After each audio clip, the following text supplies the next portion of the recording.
कर रहा है लिविंग लॉन्गर एंड हेल्दियर, हमारा चैप्टर है। और इसमें लास्ट क्लास में हम लोगों ने सर्जरी के बारे में पढ़ा था, सर्जरी यानी शल्य चिकित्सा, और जिसमें मैंने आपको बताया था कि सुश्रुत और चरक जैसे एंशिएंट टाइम में ग्रेट सर्जन हुए, है ना, जिन्होंने सर्जरी को इंट्रोड्यूस किया, शल्य चिकित्सा को इंट्रोड्यूस किया और शल्य चिकित्सा के माध्यम से लोगों का इलाज शुरू किया। मॉडर्न डे में एडवांस टेक्नोलॉजी से अब सर्जरी की जाती है, जिसे मैंने आपको बताया था। कॉस्मेटिक सर्जरी के बारे में आपको मैंने बताया था। उसके बाद ट्रांसप्लांटेशन, है ना, ट्रांसप्लांटेशन ऑफ इंटरनल ऑर्गन्स। अब हम लोग आज की क्लास में हम लोग पढ़ेंगे प्रिवेंशन ऑफ डिजीजेस, रोकथाम, बीमारियों की रोकथाम, है ना, के बारे में हम लोग पढ़ेंगे। कहा जाता है prevention is better than cure, है ना। क्योर का मतलब होता है बात, अगर कोई बीमारी हो जाती है तो उसके बाद उसका इलाज, that is known as cure, है ना। उससे पहले हम बचाव क्यों ना कर ले कि बीमारी ही ना आए, बीमारी को आने का मौका ही ना दें, बीमारी को होने का मौका ही ना दें, इसलिए कहा गया prevention is better than cure. तो ऐसा उपाय होना चाहिए कि बीमारी आदमी को लगे ही नहीं। There are two most important preventive steps which have been discovered by scientists, है ना। दो तरह के प्रिवेंटिव स्टेप बताए गए हैं जो बीमारी को रोकते हैं, रोकथाम के लिए, है ना। पहला आपका vaccination. Vaccination it is the method of protecting people against serious disease, against a serious disease by giving them a mild form of it. After being vaccinated, the vaccinated person never suffer from that disease for the rest of his life. यानी कि कहने का मतलब है कि vaccination की शुरुआत जब की गई, वैक्सीनेशन स्टार्ट किया गया, है ना, तो वैक्सीनेशन स्टार्ट करने का, उसकी खोज करने का मतलब था कि वह बीमारी को आने का मौका ही ना दे, इंसान को वह बीमारी नहीं हो। और एक बार जो पीपल को वैक्सीनेट कर दिया जाता है, वैक्सीन दे दिया जाता है, तो वह बीमारी फिर उसको जिंदगी भर नहीं लगती है। तो ये बहुत ही बेहतर उपाय किया गया, है ना। मेडिकल साइंस में एक बहुत बड़ा अचीवमेंट हम कह सकते हैं वैक्सीनेशन।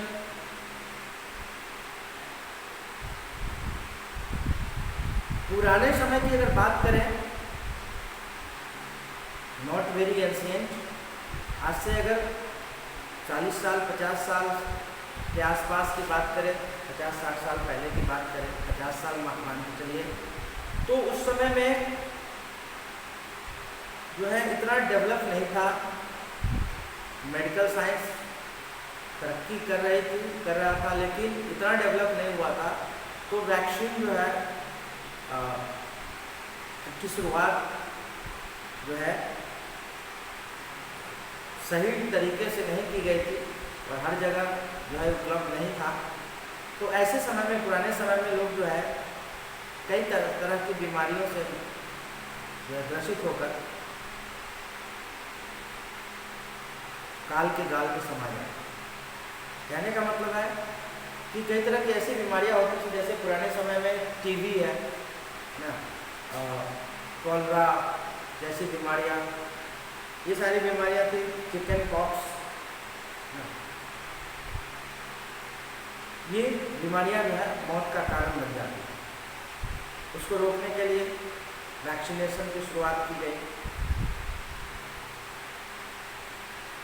इसको ऑब्जर्व किया गया और फिर जो है वैक्सीन की शुरुआत की गई, है ना, जिसके देने से कई तरह की बीमारियां जैसे ट्यूबरक्लोसिस, जिसको हम लोग टीबी कहते हैं, polio, typhoid, cholera, plague, tetanus आदि, टेटनस, व्होपिंग कफ आदि बीमारियों का को जड़ से ख़त्म किया जा सके। वैक्सीनेशन को खोज करने का, की शुरुआत करने का उद्देश्य यही था कि बीमारी को आने ही न दिया जाए, ठीक है, इसको जड़ से समाप्त किया जाए। पोलियो वैक्सीन की बात करते हैं, जैसा कि आप देखते हैं हर साल, है ना, पोलियो पे ड्रॉप पिलाया जाता है। तो ये जो है ऐसा वैक्सीन है जो इंजेक्शन के माध्यम से नहीं देके इसको ओरल दिया जाता है ना, ड्रॉप के रूप में इसको ओरली जो है दिया जाता है इस वैक्सीन।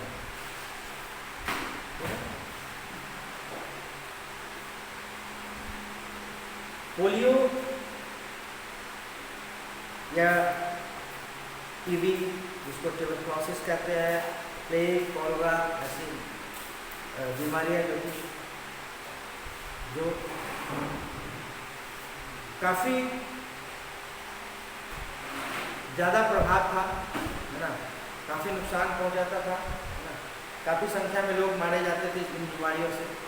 तो फिर जब वैक्सीन की शुरुआत हुई, वैक्सीन के आने से इस पर काफ़ी हद तक रोकथाम हो चुकी।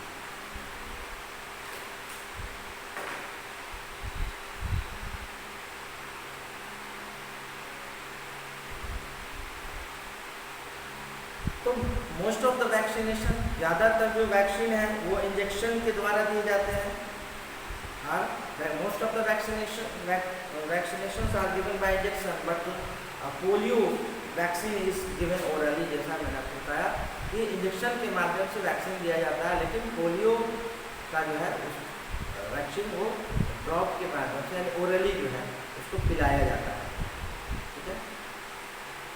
और सरकार इस पर लगातार काम कर रही है ना।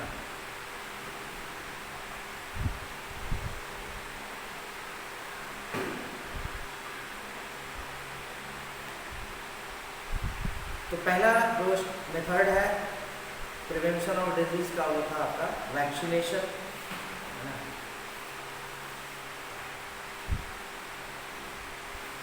दूसरा आपका pasteurisation, it is another way of preventing disease. Louis Pasteur, a French chemist, was the first one to give the germ theory of disease. Germ से होने वाले, कीटाणुओं से होने वाले बीमारियों का पता लगाया लुई पास्टर ने। He said that the cause of many diseases is germs. और उन्होंने कहा कि बहुत सारी बीमारियों का कारण क्या है? germs हैं. These germs are present in air, water और milk,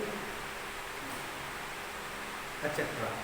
हर जगह ये जर्म्स जो है प्रेजेंट है, हवा में, पानी में, है ना।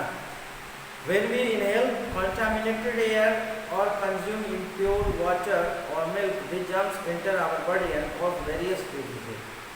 जैसे हम लोग दूषित हवा में सांस लेते हैं, दूषित हवा हमारे शरीर के अंदर जाता है, या फिर इम्प्योर वाटर पीते हैं, मिल्क, इनके माध्यम से जर्म्स हमारे बॉडी में एंटर कर जाता है, चला जाता है और कई सारी बीमारियों का कारण बनता है। Louis Pasteur decided that the best way to prevent such disease is to kill the germs. और लुई पास्चर ने इन जर्म्स को किल करने का उपाय, उनको मारने का उपाय निकाला, है ना।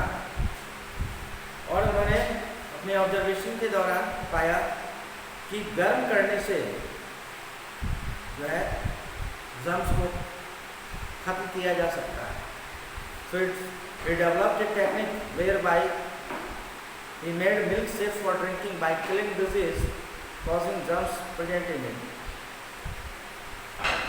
कोई भी जर्म्स जो है उसको अगर हम एक निश्चित तापमान पर अगर हम उसको गर्म करते हैं तो वह उसके अंदर प्रेजेंट जो उसमें जर्म्स है वह मर जाता है, खत्म हो जाता है।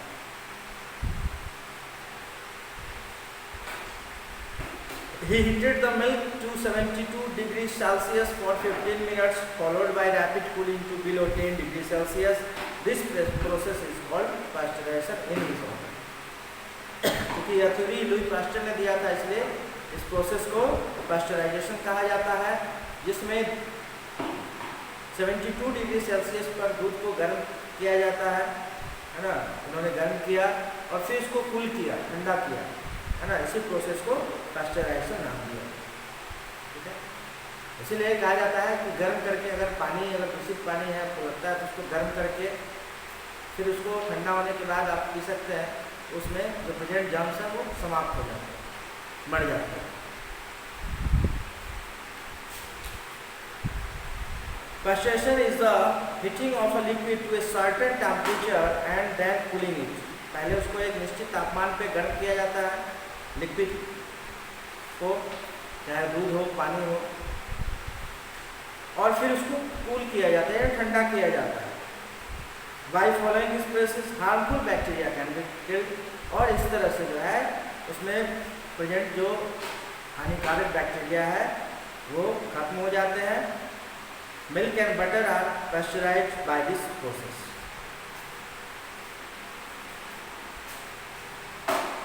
तो ये दो तरह का preventive steps, first one is vaccination और second one is pasteurization to prevent diseases, है ना।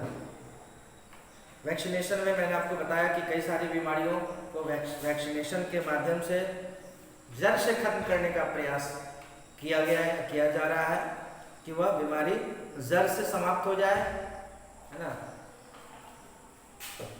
जिसमें पोलियो, ट्यूबरक्लोसिस इत्यादि डिजीज आते हैं।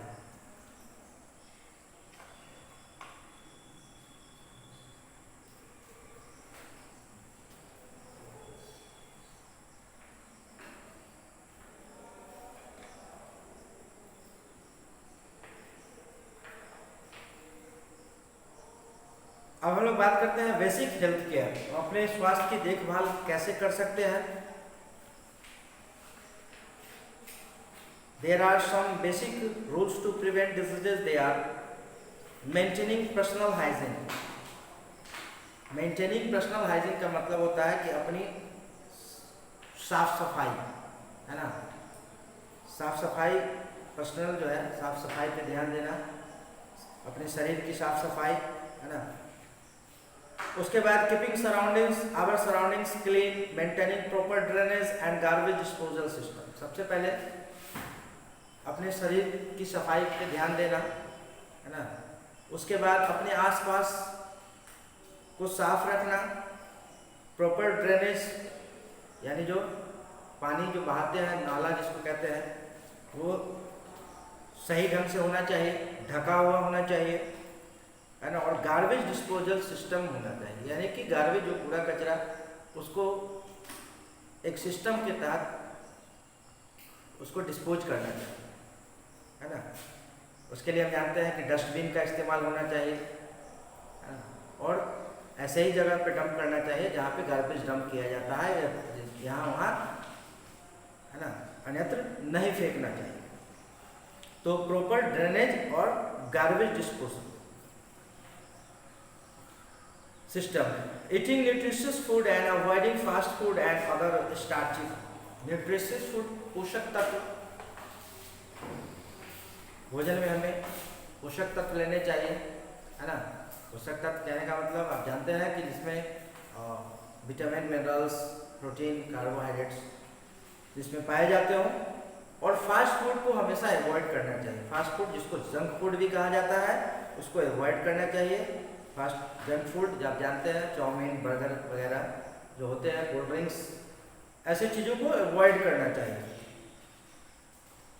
और दूसरे स्टार्ची फूड जिसमें स्टार्च की मात्रा ज़्यादा पाई जाती हो, वैसे फूड को भी मना करना चाहिए, उसको खाने से बचना चाहिए। Always drink clean water to prevent waterborne disease. पानी से बहुत सारी बीमारियां होती हैं, तो इस बात का खास ख्याल होना चाहिए कि हम साफ पानी, शुद्ध पानी पिए, इम्प्योर वाटर नहीं लें। Impure water should be boiled and filtered before use. अगर पानी, जैसा कि मैंने अभी बताया आपको पास्चराइजेशन जब मैं बता रहा था कि पानी को अगर हम ये जानते हैं कि यह पानी जो है वो दूषित है या किसी तरह जो है पीने के लायक नहीं है तो उसको भी पीने के लायक बनाया जा सकता है। उसके लिए क्या करना होगा, बॉयल करना होगा, है ना। पानी को बॉयल करके पीना चाहिए, फिल्टर करके पीना चाहिए, ठीक है।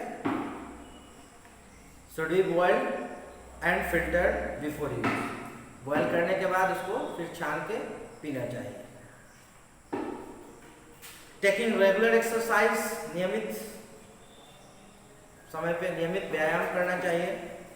Checking level of pollution in our environment, अपने आसपास अपने एनवायरनमेंट में जो है पॉल्यूशन लेवल को चेक करते रहना चाहिए।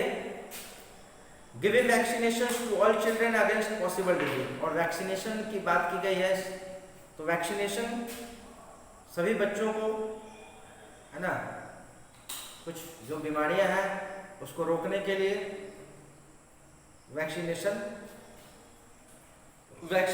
जरूर दिया जाना चाहिए।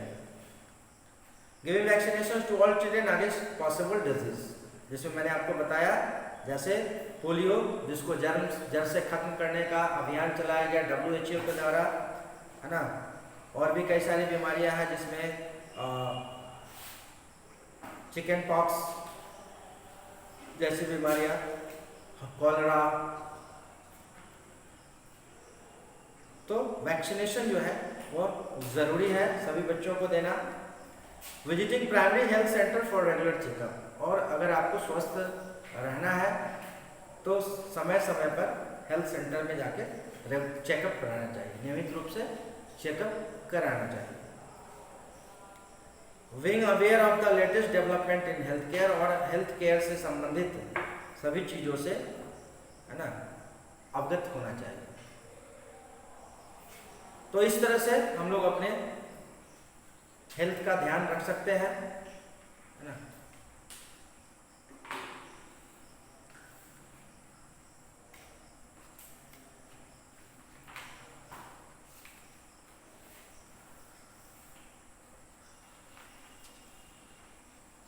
तो इस चैप्टर में हम लोगों ने मेडिकल इंस्ट्रूमेंट्स के बारे में पढ़ा, जिसमें क्लिनिकल थर्मोमीटर, फिर से एक बार मैं रिपीट कर रहा हूँ, clinical thermometer that is used to measure temperature, body temperature, है ना, that was invented by Gabriel Daniel Fahrenheit. उसके बाद हम लोगों ने पढ़ा स्टेथोस्कोप, फिर माइक्रोस्कोप, स्टेथोस्कोप जिसका इन्वेंशन किया था रेने लैनिक ने, फिर microscope,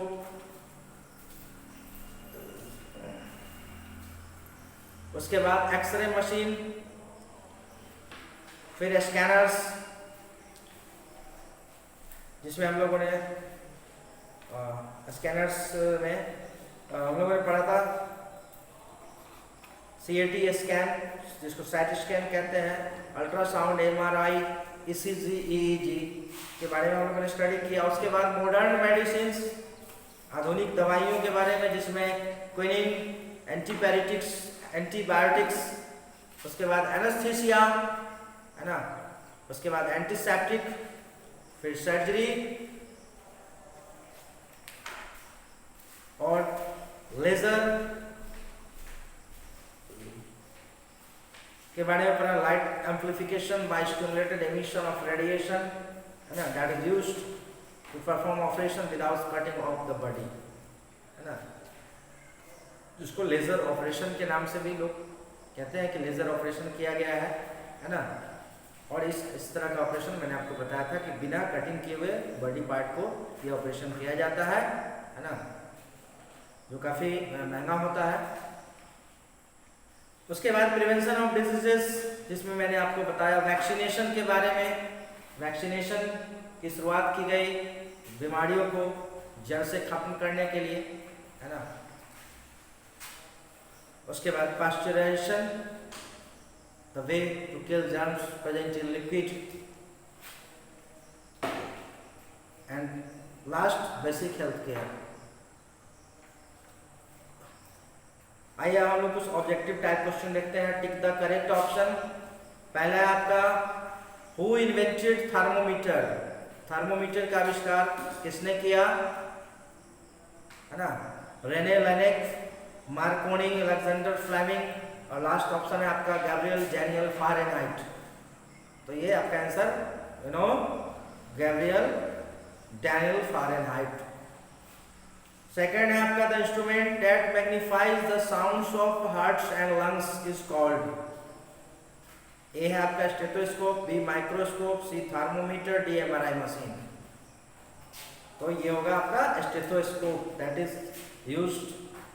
are used by doctors to magnify the sound of heart and lungs. Third one is the instrument that magnifies tiny objects is called microscope. ठीक है। Fourth one is which was the first antibiotic to be discovered. सबसे पहला antibiotic की खोज की गई थी, वो कौन सी antibiotic? That was penicillin. Fifth question is William Konrad Roentgen discovered. William Konrad Roentgen ने किसकी खोज की थी, किसका आविष्कार किया था? एक्सरे की। Okay, and the last one is doctor Edward Jenner discovered. Doctor Edward Jenner discovered vaccination. ठीक है, तो वैक्सीनेशन की खोज की गई थी डॉक्टर एडवर्ड जेनर के द्वारा। तो ये आपका मल्टीपल चॉइस क्वेश्चन का आंसर हो गया। एक बार फिर से मैं रिपीट कर रहा हूँ इसको। फर्स्ट का गैब्रियल डैनियल फारेनहाइट, सेकंड है आपका स्टेथोस्कोप, थर्ड है आपका माइक्रोस्कोप, फोर्थ आपका है penicillin, fifth one is X ray and six is vaccination, है ना।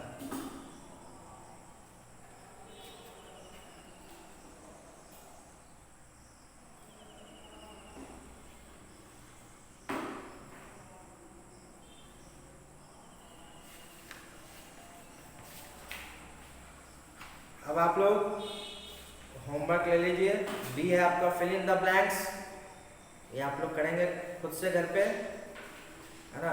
और सी है tick the right column. B और सी आपको होमवर्क के रूप में दिया जा रहा है, आप इसको कंप्लीट करेंगे, फिर मैं आपको नेक्स्ट क्लास में बताऊंगा। तो आज के लिए बस इतना ही, और चैप्टर को ध्यान से पढ़िए और जो भी होमवर्क दिया गया है उसको कीजिए। इस चैप्टर के बाद वह हम लोग स्टार्ट करेंगे क्वेश्चन आंसर चैप्टर 6 से। ठीक है, तो आज के लिए बस इतना ही। Thank you and have a good day.